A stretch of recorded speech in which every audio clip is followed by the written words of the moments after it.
10 نبوی کا سال تھا، یعنی نبوت کے اعلان کا 10واں سال۔ اس سال 2 واقعے ایسے پیش آئے جس کی وجہ سے اس سال کو عام الحزن کا نام دیا گیا، یعنی غم کا سال۔ یعنی آپ پر غم تو بہت سارے تھے کہ آپ کے صحابہ کو کفار مکہ تنگ کیا کرتے، آپ کو بھی تنگ کرتے، آپ کے کام میں رکاوٹ ڈالتے، لیکن اس سال میں آپ کا غم ایسے بڑھا کہ مکہ والوں کی باتوں سے جب آپ غم زدہ ہوتے تو آپ کے لیے 2 سہارے تھے۔ اگر تکلیف پہنچاتے تو ابو طالب ڈھال بن جاتے، اور گھر آتے تو آپ کی غم خواری کے لیے، غم گساری کے لیے آپ کی بیوی حضرت خدیجہ الکبریٰ رضی اللہ تعالیٰ عنہا آپ کے ساتھ ہوتی، آپ کو تسلی دیتی۔ لیکن اس سال یہ ہوا کہ ابو طالب کا انتقال ہو گیا۔ ایک تو ظاہری جو رکاوٹ تھی مکہ والوں کے لیے وہ ختم ہو گئی، اور غم کے موقع پر آپ کو تسلی دینے والی آپ کی بیوی حضرت خدیجہ الکبریٰ رضی اللہ تعالیٰ عنہ کا بھی انتقال ہو گیا۔ تو ان دونوں کے انتقال کے بعد مکہ والوں کو کھلی چھوٹ مل گئی اب پریشان کرنے کی، تکلیفیں پہنچانے کی۔ پھر آپ نے یہ سوچا کہ ان کو تو میں دعوت دے رہا ہوں، لیکن کچھ لوگ مان گئے ہیں، کچھ نہیں مانتے ہیں، تو کیوں نہ طائف چلا جاؤں اور وہاں والوں کو دعوت دوں، کیونکہ وہ بھی آپ کے رشتہ دار تھے۔ ممکن ہے کہ اگر وہ لوگ میری بات مان لیں تو ہماری طاقت بڑھ جائے گی، تو پھر ان کو منوانا آسان ہو جائے گا، قائل کرنا آسان ہو جائے گا۔ آپ اس نیت سے طائف کی طرف چلے گئے۔ طائف میں مشہور واقعہ ہے کہ وہاں کے سرداروں سے آپ نے ملاقات کی، ان سے بات چیت کی۔ 2 نے تو بہت ہی بدتمیزی آپ کے ساتھ کی، بہت برا بھلا بھی کہا۔ ایک نے یوں کہا کہ میں آپ سے بات ہی نہیں کرنا چاہتا، آپ اگر نبی ہیں جیسے آپ کہہ رہے ہیں تو پھر آپ سے بات کرنا خطرے سے خالی نہیں ہے، آپ کو کچھ کہنا، اور اگر آپ نبی نہیں ہیں تو پھر جھوٹے ہوئے تو جھوٹوں سے میں بات نہیں کرتا۔ اس طرح کہہ کر اس نے اپنی جان چھڑائی، پیچھے ہٹ گیا۔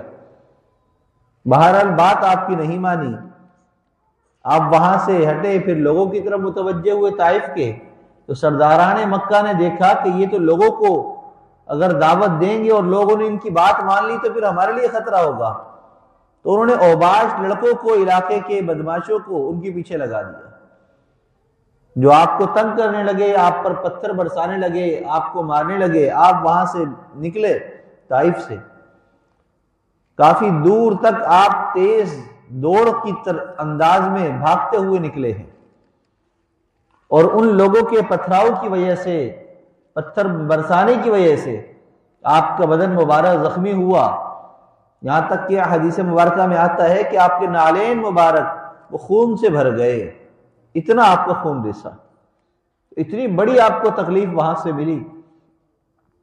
اس موقع پر آپ نے اللہ کی طرف التجا کی، فرشتے نازل ہوئے اور آ کر کہنے لگے کہ اگر آپ کہیں تو 2 پہاڑوں کو ملا کر اس بستی کو ہم ختم کر دیں۔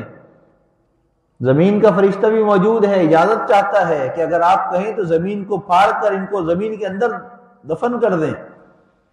یہ آسمان کا فرشتہ بھی ہے، یہ ہواؤں کا فرشتہ بھی ہے۔ فرشتے جو تابعدار تھے وہ آپ کے سامنے آ گئے، آپ نے کہا کہ نہیں، ہٹ جاؤ۔ آپ نے کوئی بد دعا نہیں دی، بلکہ دعا کی، اے اللہ میری قوم والوں کو ہدایت عطا فرما دے، یہ مجھے جانتے نہیں ہیں۔ اس غم کے بعد، عام الحزن کے بعد، سفر طائف میں بھی آپ کو بڑا ہی غم اور تکلیف ملی۔ آپ مکہ المکرمہ جب پہنچے، ام ہانی کے گھر پر اللہ کی طرف متوجہ ہو کر کہنے لگے کہ یا اللہ، کاش میرا کوئی دوست ہوتا جو میرا ساتھ دیتا، میرا کوئی رفیق ہوتا جو میری غم خواری کرتا۔ آپ اس طریقے سے کاش کاش کہہ کر یہ بات کر رہے ہیں، اللہ تعالیٰ کو آپ پر بڑا لاڈ آیا۔ ام ہانی رضی اللہ تعالیٰ عنہ کے گھر میں آپ آرام فرما رہے ہیں، جبرائیل امین آ گئے، آسمان سے آپ نازل ہوئے، دروازے سے نہیں آئے، بلکہ چھت کو پھاڑ کر آپ کے کمرے میں آئے، آپ کے پاؤں کے تلووں پر جو ہے لمس کیا، چھوا، آپ کی آنکھ کھلی، السلام علیکہ ایھا النبی، اے نبی آپ پر سلامتی ہو، اللہ آپ کو دعوت دے رہے ہیں، بلا رہے ہیں۔ آپ نے دیکھا جبرائیل امین کو، آپ بڑے غمزدہ تھے، اور محبوب کی طرف سے، محبوب کو جب محب کی طرف سے پیغام آیا تو دل اور پسیج گیا، فوراً آگے سے کہا کہ اللہ آپ کی ملاقات کے مشتاق ہیں، شوق رکھتے ہیں۔ فرمائیے چلیں۔ اب آپ اللہ سے ملاقات کے لیے سفر شروع ہونے لگا، تو جس طریقے سے ہم نماز سے پہلے وضو کرتے ہیں اللہ سے ملاقات کے لیے آتے ہوئے، نماز جمعہ کے لیے آتے ہوئے غسل کر کے آتے ہیں پاک صاف ہو کر، عام نمازوں میں کیا حکم ہے؟ وضو کر کے پاک صاف ہو کر مسجد میں آئے، تو پاک صاف ہونا بھی شرط ہے تو ہی نماز ادا ہوگی۔ تو اللہ سے ملاقات کے لیے جا رہے ہیں، اتنا عظیم سفر، اتنی عظیم ملاقات، محبوب اور محب کی ملاقات ہونے والی ہے۔ اللہ نے کہا کہ ان کو اور پاک صاف کریں، میرا محبوب تو ہے ہی پاک صاف، لیکن اور اس کو صاف ستھرا کریں تاکہ اس کا دل جو ہے وہ بھی ہلکا ہو جائے۔ تو اللہ کے حکم سے جبرائیل امین نے آپ کے دل کا آپریشن کیا، آپ کے سینے کو چاک کیا، وہاں سے دل کو نکالا، اور پھر زمزم کے کنویں پر آئے اور وہاں سے زمزم لیا، آب زمزم لیا، اور اس سے آپ کے دل کو صاف کیا، آپ کو دھویا، اس میں اللہ کی طرف سے لائے ہوئے انوارات کو، تجلیات کو اس میں داخل کیا، بالکل نورانی کر دیا، اور پھر دوبارہ آپ کے دل کو آپ کے بدن میں لگایا، اور یوں سینے پر ہاتھ پھیرا تو دوبارہ وہاں سے سینہ بند ہو گیا اور آپ کا دل پاک صاف ہو گیا، دل کا آپریشن ہو گیا۔ تو اس کے بعد پھر یہاں سے سفر شروع ہوا۔ جبرائیل امین سواری لے کر آئے تھے، اس سواری کو براق کہا جاتا ہے۔ براق برق سے ہے، عربی زبان میں بجلی کے لیے بھی برق لفظ استعمال ہوتا ہے۔ جیسے ہم دیکھتے ہیں، ہم بٹن دباتے ہیں فوراً پنکھا چل جاتا ہے، بٹن دباتے ہیں لائٹ فوراً چل جاتی ہے۔ بجلی کی تیزی والی سواری تھی، پلک جھپکتے ہی کہیں سے کہیں نکل جانے والی سواری تھی۔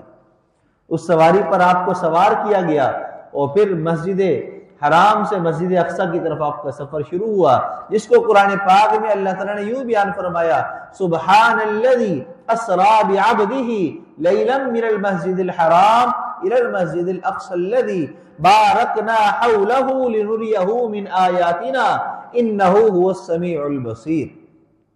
پاک ہے وہ ذات کہ جس نے یہاں سے سفر شروع کرایا، اسریٰ بعبدہ، اپنے بندے کو۔ اب یہاں پر لفظ استعمال کیا ہوا؟ اسریٰ۔ دیکھیے، ایک ہے معراج، معراج کہا جاتا ہے بلندی کو، چڑھائی کو، اوپر کی طرف جانے کو معراج کہا جاتا ہے۔ تو اللہ کے محبوب صلی اللہ علیہ وسلم کا سفر معراج مسجد حرام سے شروع ہو رہا ہے، لیکن سفر کے دو حصے ہیں، ایک مسجد حرام سے مسجد اقصی تک کا سفر ہے، اور دوسرا مسجد اقصی سے آسمانوں تک، اللہ کی عرش تک کا سفر ہے، اللہ سے ملاقات تک کا، اللہ کے دیدار تک کا سفر ہے۔ تو پہلے سفر کے لیے استعمال کیا اسریٰ، اس لیے کہ عربی زبان میں اسریٰ کہا جاتا ہے رات کے وقت سفر کرنے والے کو، اور چونکہ یہ سفر رات کے وقت شروع ہوا تھا تو اس لیے کیا کہا؟ اسریٰ بعبدہ۔ اللہ نے، پاک ہے وہ ذات جس نے اپنے بندے کو رات کے وقت سفر کرایا، کہاں سے؟ لیلا من المسجد الحرام الی المسجد الاقصی، رات کا وقت تھا، مسجد حرام سے مسجد اقصی تک۔ اب اس سفر میں بڑے اللہ کی طرف سے مناظر آپ کو دکھائے گئے، آپ نے نماز بھی ادا کی، کوہ طور کے بھی آپ کو دیدار کرایا گیا، اور مختلف مناظر بھی آپ کو دکھائے گئے۔ پھر مسجد اقصی آپ پہنچے، وہاں پر آپ نے دیکھا، وہاں آپ کی جو سواری تھی، براق کی سواری جس پر آپ سفر کر کے گئے تھے، اس کو وہاں پر باندھ دیا گیا، اس کی نکیل کو۔ وہاں سے آپ اترے، مسجد میں داخل ہوئے تو دیکھا کہ رش ہے، مسجد تو بھری پڑی ہے، سارے مقتدی موجود ہیں، سارے نمازی موجود ہیں۔ یہی سنت ہے۔ نبی کریم صلی اللہ علیہ وسلم مسجد میں کب آیا کرتے تھے؟ مسئلہ بھی سن لیجئے، تو یہ بھی ایک بڑے بڑے مسئلے حل ہو جاتے ہیں۔ اللہ کے محبوب صلی اللہ علیہ وسلم جب مسجد نبوی میں آتے، تشریف لاتے نماز کے لیے، تمام صحابہ کرام مسجد میں موجود ہوتے تھے۔ یہ ہے کامیابی کا راز۔ صحابہ کرام نماز کے لیے پہلے سے موجود ہوتے تھے، اور ممبر سے، جہاں اب روضہ رسول ہے، یہ آپ کا گھر تھا، حجرہ تھا، حضرت عائشہ صدیقہ کا گھر تھا، آپ یوں دروازے سے نکلتے تھے اور یہاں مصلی کی طرف آتے تھے، اور تمام صحابہ کرام بیٹھے ہوتے تھے۔ اور جب سفر معراج ہو رہا ہے تو آپ کا سفر مسجد حرام سے مسجد اقصی تک ہوا۔ جب آپ وہاں پر پہنچے تو تمام مقتدی موجود تھے۔ آپ دیکھ کر حیران، کون ہے؟ فرمایا کہ یہ حضرت آدم علیہ السلام سے لے کر آپ تک جتنے انبیاء آئے سارے کے سارے مقتدی موجود ہیں۔ چونکہ سب پہلے آئے تھے تو آپ بھی انہی کے ساتھ صف میں آ کر کھڑے ہو گئے۔ حضرت ابراہیم علیہ السلام بھی موجود ہیں، حضرت آدم بھی ہیں، حضرت عیسیٰ بھی ہیں، حضرت یوسف بھی ہیں، تمام انبیاء علیہ السلام صف میں موجود ہیں۔ دیکھ رہے ہیں کہ امامت کون کرے گا۔ جبرائیل امین آگے بڑھے اور آ کر آپ کو کہا کہ یا رسول اللہ صلی اللہ علیہ وسلم، آپ کو اللہ تعالیٰ نے سب کا امام بنایا ہے، اسی لیے آپ کو سید الانبیاء کہا جاتا ہے، تمام انبیاء کے سردار ہیں، تمام انبیاء کے امام ہیں، آپ امام الانبیاء ہیں۔ آپ نے امامت کرائی، نماز پڑھائی، نماز کے بعد پھر آپ وہاں سے نکلے، کچھ انبیاء کرام سے بات چیت بھی آپ کی وہاں پر ہوئی، اور پھر وہاں سے آپ کا دوسرا سفر شروع ہوا آسمانوں کی طرف، آسمانوں کی بلندیوں کی طرف۔ وہاں دوسری سواری تھی، اس سواری کو حدیث مبارکہ میں رف رف کہا گیا ہے۔ رف رف، پہلے براق تھی، مسجد حرام سے مسجد اقصی تک براق پر سفر کر کر آئے۔ چونکہ یہ زمینی سفر تھا تو زمینی سفر کے لیے گاڑی الگ ہے، آسمانی سفر کے لیے گاڑی الگ ہے۔ جس طرح ہم زمینی سفر کرتے ہیں تو سائیکل ہے، موٹر سائیکل ہے، کار ہے، بس ہے یا ریل ہے، یہ مختلف سواریاں ہیں، لیکن یہ ہوا میں اڑ نہیں سکتی ہیں۔ ہوائی سفر کے لیے ہوائی جہاز کی ضرورت ہے، تو وہاں سے ہوائی جہاز کی طرح تیز رفتار جو سواری لائی گئی اس کو حدیث مبارکہ میں رف رف کہا گیا ہے۔ اس پر آپ سوار ہوئے اور پھر آسمانوں کی طرف آپ کا سفر شروع ہوا۔ تو یہ سفر معراج کا دوسرا حصہ ہے۔ آسمانوں پر انبیاء علیہ السلام سے ملاقاتیں ہوئیں، اور پھر ایک وہ مقام آیا جہاں پر جبرائیل امین نے یہ کہا کہ یا رسول اللہ، یہ وہ جگہ ہے جہاں سے میں اپنے قدم آگے نہیں بڑھا سکتا، اور نہ میں کبھی آگے یہاں سے گیا ہوں۔ اگر میں یہاں سے آگے بڑھا تو میرے پر جل جائیں گے، جس کو سدرۃ المنتہا کہا جاتا ہے۔ اور وہاں پر کیا ہوا، کیا گفتگو ہوئی، اور سفر معراج میں اور کیا کیا واقعات ہوئے، انشاءاللہ آئندہ جمعے بھی اس موضوع پر بات کی جائے گی۔ سفر معراج کے متعلق کچھ غلط فہمی ہے جو ہمارے یہاں بہت معروف ہیں۔ سب سے پہلی بات، شب معراج کون سی ہے؟ میسیج آتے ہیں، فون آتا ہے، شب معراج بتلا دیجیے۔ عام طور پر معروف ہے 27 رجب المرجب شب معراج ہے، حالانکہ احادیث مبارکہ میں کہیں اس کی تعین موجود نہیں ہے۔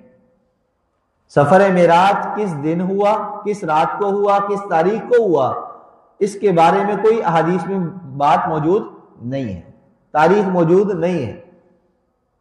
جو لوگ اندازے لگاتے ہیں وہ کہتے ہیں 27 کو ہوئی، اندازے ہیں، اور اندازے پر دین ہمارا قائم نہیں ہے۔ ہمارا دین تو منقول شدہ ہے، اللہ کی طرف سے دیا گیا ہے، اللہ کے محبوب صلی اللہ علیہ وسلم کی طرف سے ہمیں پہنچایا گیا ہے، تو ہمارا دین منقول شدہ ہے، اس کے اندر اندازے نہیں چلتے ہیں۔ لہذا جو لوگ یہ کہتے ہیں کہ 27 رجب المرجب یہ شب معراج ہے، یہ غلط فہمی کے اندر مبتلا ہے۔ اگر یہ رات کی تاریخ کوئی خاص ہوتی یا اس رات میں کوئی خاص عبادت کرنا مقصود ہوتا یا اس رات کی کوئی خاص فضیلت ہوتی تو اللہ کے محبوب صلی اللہ علیہ وسلم ضرور اس کی تعیین بھی فرماتے، ضرور اس کے بارے میں وضاحت بھی فرماتے۔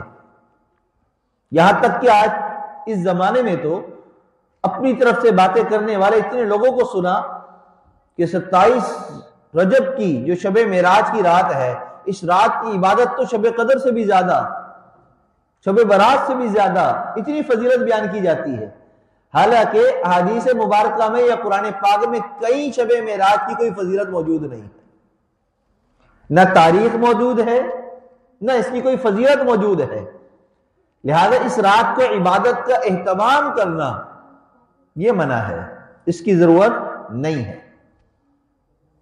سب سے پہلی دلیل سن 10 نبوی مکہ المکرمہ میں آپ ہیں، وہاں شب معراج ہوا ہے نا، معراج کا سفر وہاں ہوا ہے، سفر معراج۔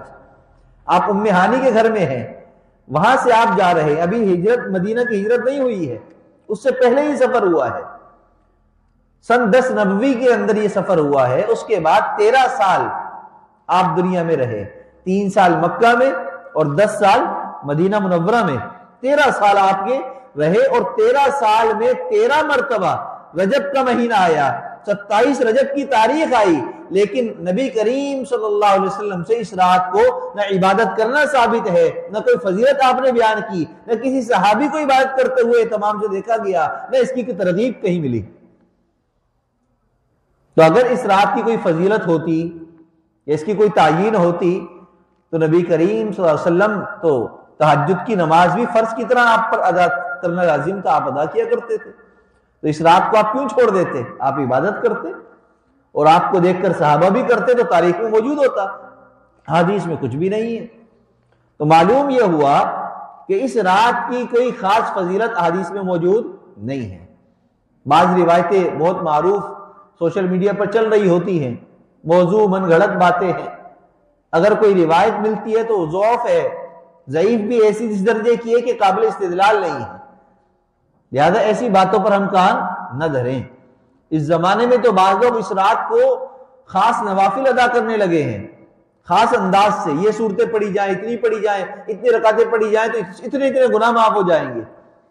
عام ایک رات ہے جس کے اندر عبادت کریں گے عام راتوں کی طرح ثواب ملے گا، نہیں کریں گے تو کوئی گناہ نہیں ہوگا، کوئی خاص فضیلت موجود نہیں ہے۔ دوسری بات، 27 رجب کا روزہ رکھنا، اس کا بھی بڑا اہتمام ہوتا ہے، ہمارے یہاں باقاعدہ چھٹیاں ہوتی ہیں آفیسوں کی، اور اس کے روزے کا بھی اہتمام کیا جاتا ہے۔ تو جس طرح رات کی عبادت ثابت نہیں ہے، رات کی عبادت لازم نہیں ہے، اسی طرح اگلے دن کا روزہ بھی کوئی سنت نہیں ہے، نہ حدیث سے ثابت ہے، نہ صحابہ نے کبھی رکھا ہے۔ اب ایک عام سی بات ہے، بعض لوگ یوں کہتے ہیں کہ بھئی جاگ لیے، عبادت کر لی، روزہ رکھ لیا تو کوئی گناہ تو نہیں کیا؟ سمجھ رہے سوال؟ یہ عام سا سوال ہے، یہ ہر ایک آپ سے کہے گا بھی آپ کہہ رہے ہیں غلط ہے، چلیں صحیح ہے، مان لیے سفر معراج ہوا ہے لیکن اس تاریخ میں نہیں ہوا، مان لیا، لیکن اگر ہم نے رات کو عبادت کر لی اور اگلے دن روزہ رکھ لیا تو کوئی گناہ تو نہیں کیا نا، ثواب کا کام ہے عبادت کرنا، روزہ رکھنا بھی تو اچھا کام کیا ہے، تو آپ کیوں منع کرتے ہیں؟ تو سن لیجئے، دین اتباع کا نام ہے، دین اتباع کا نام ہے، اور اتباع کیا ہے کہ جس دن کو لوگ اپنی طرف سے لازم جس کام کو کر لیں اور اس کے اندر دین کا حکم موجود نہ ہو تو وہ بدعت بن جاتا ہے، اس کام کو چھوڑنا ضروری ہے۔ اور اس بات کی دلیل احادیث مبارکہ میں موجود ہے۔ حضرت عمر فاروق رضی اللہ تعالیٰ عنہ کے زمانے میں لوگ اس دن کا روزہ رکھنے لگے تھے، 27 رجب کا۔ تو ایک مرتبہ ایسا ہوا کہ آپ دن کے وقت گھر سے باہر نکلے اور ایک صحابی کو پکڑا، کہا کہ تمہارا روزہ تو نہیں ہے؟ کہا کہ نہیں۔ پھر اس کو کھانا کھلایا، بولا یہ کھاؤ، اس کو پانی پلایا، بولا یہ پیو، تاکہ لوگوں پر واضح ہو جائے کہ اس دن کا روزہ رکھنا کوئی ضروری نہیں ہے، اور پتہ چل جائے کہ میں نے بھی روزہ نہیں رکھا ہوا۔ آپ نے روزے کے خلاف عمل کرایا۔ معلوم یہ ہوا کہ صحابہ کرام بھی اس دن کو روزے کے لازم نہیں سمجھتے تھے، اور جب ان کو یہ معلوم ہوا کہ اس دن لوگ روزہ رکھ رہے ہیں تو ان کا روزہ کھلوا دیا، توڑوا دیا، تاکہ یہ بدعت اور یہ رسم ختم ہو جائے، آگے منتقل نہ ہو۔ تو معلوم یہ ہوا کہ دین اتباع کا نام ہے، اپنی مرضی سے عبادت کرنے کا نام دین نہیں ہے، اپنی مرضی سے روزہ رکھنے کا نام دین نہیں ہے۔ اللہ کے محبوب صلی اللہ علیہ وسلم نے جو عمل کیا ہے، جو صحابہ نے کیا ہے، جو دین صحابہ کے ذریعے ہم تک پہنچا ہے، اس پر منوان عمل کریں گے تو ہم دیندار کہلائیں گے، ہم عبادت گزار کہلائیں گے۔ اگر اپنی مرضی سے عبادتیں کریں گے تو ہم بدعات اور رسومات کے اندر پڑ جائیں گے۔ اس کو شاعر نے یوں کہا ہے، حقیقت روایات میں کھو گئی، یہ امت خرافات میں کھو گئی۔ اور حقیقت یہی ہے کہ آج خرافات کو ہم نے دین کا نام دیا ہوا ہے، اور اس کو دین سمجھ کر ہم اس پر عمل کر رہے ہیں۔ اس کو نہ کوئی روکنے والا ہے، نہ کوئی منع کرنے والا ہے، اور سمجھانے والے کو ہی لوگ برا سمجھنے لگے ہیں۔ اللہ ہم سب کو دین کی سمجھ اور صحیح عمل کی توفیق عطا فرمائے۔